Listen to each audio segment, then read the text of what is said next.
Reefers. I'm Cam the Fish Guy. Welcome to Gallery Aquatica TV. Today we've got something a little bit different for you. We have a huge order of fish and corals and clams coming from Monsoon. We're going to show you the whole process of unpacking this order.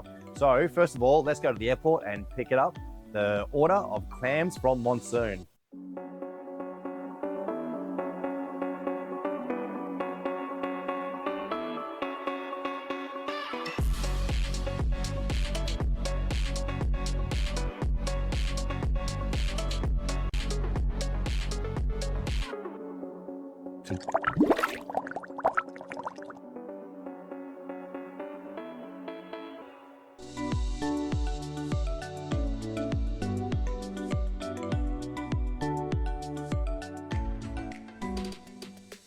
Here we are on our way to the airport to pick up this exciting order from Monsoon Aquatics. And we're very lucky with where our shop is situated. It's a very quick drive to the airport. We'll be there in 15 minutes sort of thing. It makes it very easy to get fish and corals from places north of us, like Cairns and areas on the Great Barrier Reef, but also from Darwin. And this order is coming from Darwin, and that's what's so exciting for us. We haven't had an order from Darwin in ages, and there's some really unique things that come from Darwin. There's some unique fairy wrasses. The clams, they're particularly unique and beautiful, and it's one of the few areas that you can collect clams from legally in Australia. So we're excited to see what they're going to send. But definitely being close to the airport makes it really easy for us to pick up our corals and fish and other things and make sure that they're in our tanks as quickly as possible. So 7 boxes from Monsoon. This is a massive order. There's going to be heaps and heaps of stuff in this. So it's going to be a really exciting one for us to show you when we do the unpack.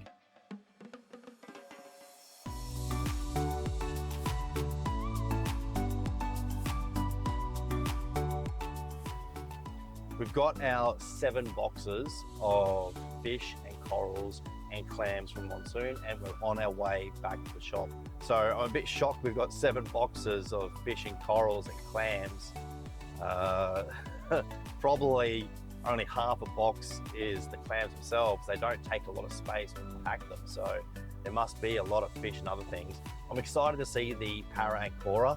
Para ancora is one of the easiest things to frag. You just break it up, and so I've been meaning to get some nice mother colonies of para ancora, so that'll be good to see. But also we've got a very rare pair of fairy wrasse, and again, they're not going to take up much space, so there must be a lot of other things in there, but this is going to be an exciting unpack.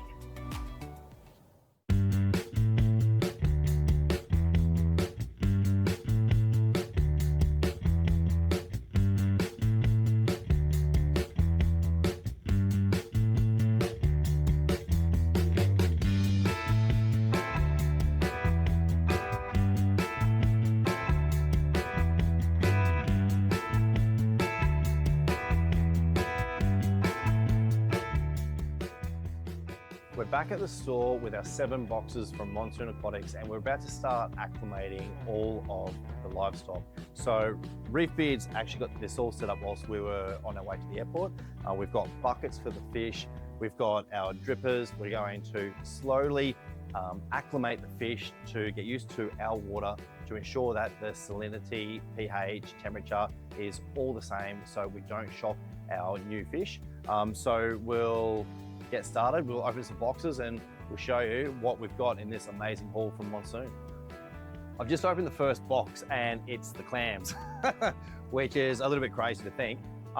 So anyway, here's the first one. We're going to have a closer look at them as we pull them out of the box, but I'm going to take this box with all the clams over to our clam tank and we'll put them away there. So before I open up these bags, you can just see how beautifully smooth and clean this first one is. So that'll be a crocea. We've got 2 types of clams. We've got Tridacna crocea and Tridacna maxima. and we'll have a closer look at them, and we should be able to see the differences quite clearly.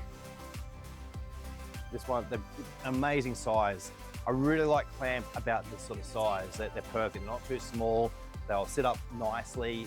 They'll show their best coloration. Yeah, these are excellent. Look at the size of this one. Wow, that's huge. That's awesome. I like big clams too. All right, I'm gonna need a bigger bucket for these guys.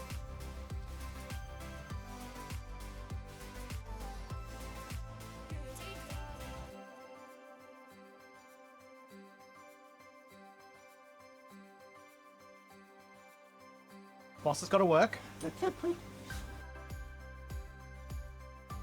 Look at that. Scrobopinus anthias, like that's a male. That's just amazing. Absolutely beautiful. Very nice little bicolor blenny. Look at that.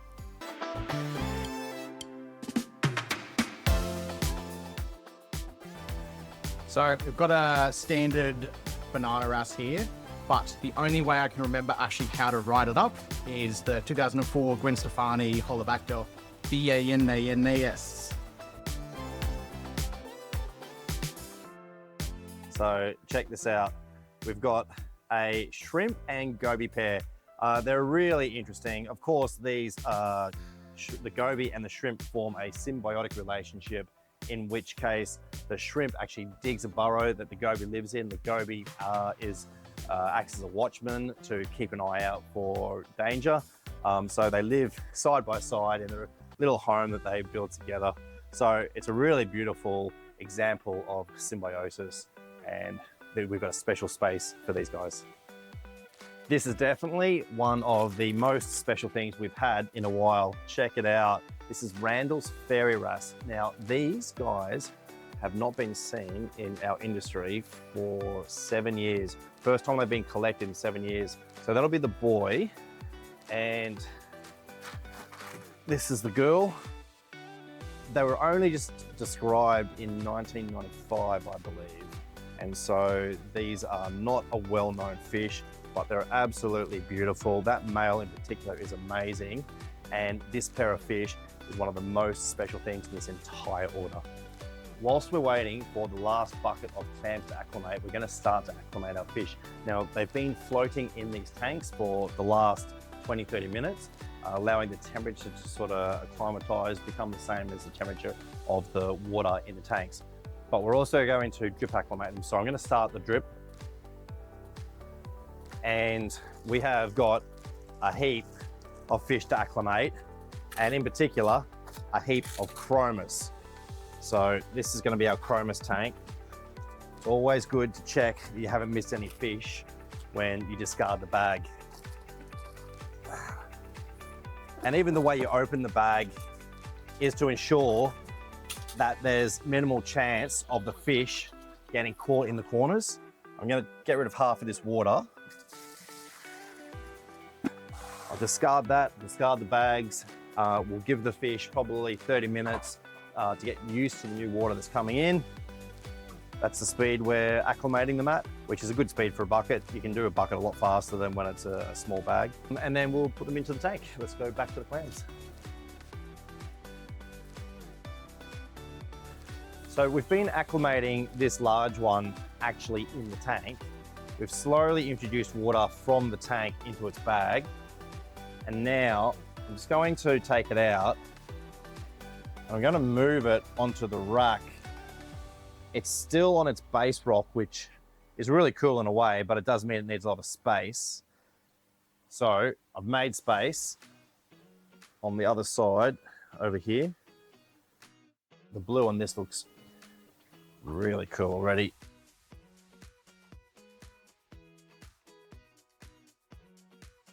So we've got our last two clams to go in.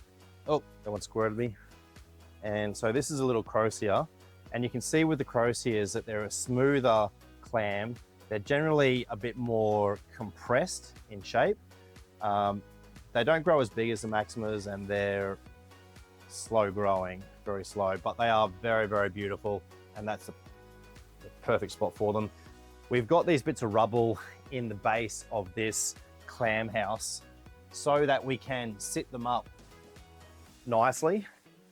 And it's good when you can view your clam from above.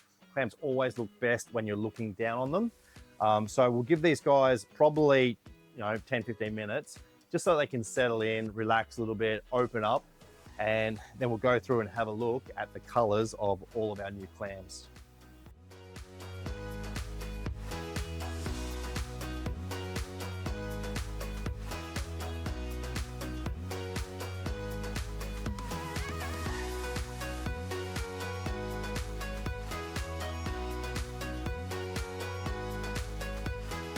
This shrimp goby pair is particularly nice, and looking at them in the bucket with the clear water and the light on them, the colors are sensational. They're really beautifully marked. Both the shrimp and the goby, they're really, really nice.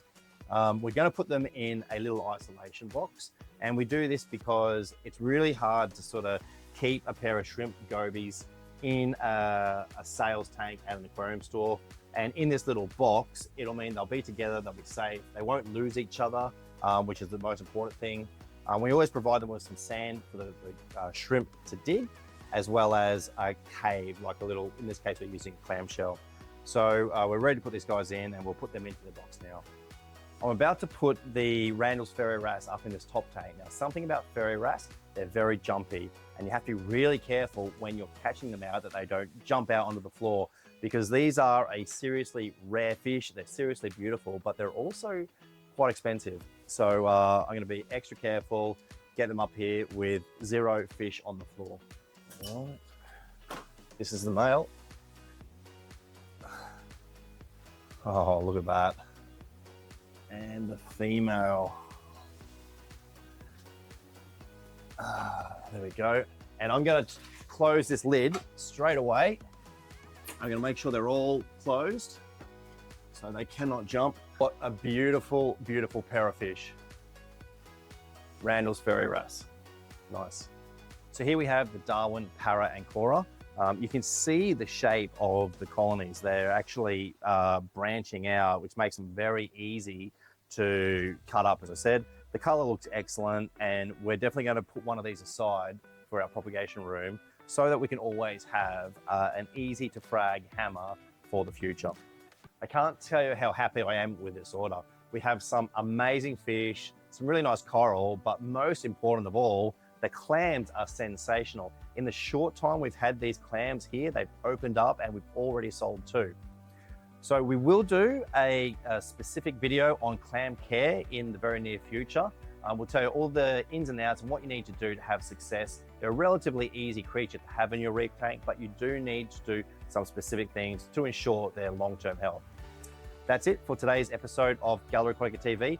Don't forget to like and subscribe. I'm Cam the Fish Guy. Happy reefing.